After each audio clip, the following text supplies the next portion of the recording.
Бүгін сол мамандықтар тақырыбын қорытып, сендермен мынандай ойын ойнаймыз. Барлығымызда алдымызда не тұр? Мамандық иелері тұр, иә? Қараймыз барлығымыз парақшаға.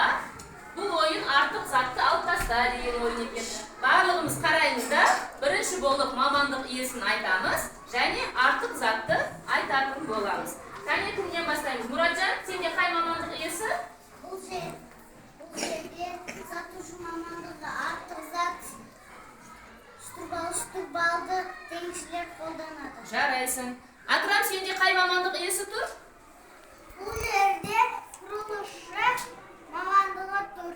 Артық зат, тоқымажыкты әжелер қолданады. Жарайсың, Акрам. Элмұрат, сенде қай мамандық иесі тұр екен? Бұл жерде ғарышкер мамандығы Артық затымыз қайсысы? артық зат, тұрманы бағбан қолданады. Жарайсың.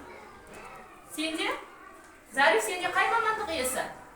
Қара суретке кім бар екен? Суретші мамандығы. Қараймыз. Артық затымыз? Артық зат балға алғанып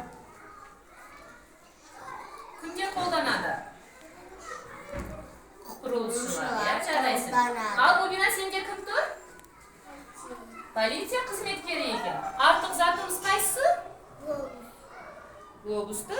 Глобусты мұғалім қолданады. Жарайсың.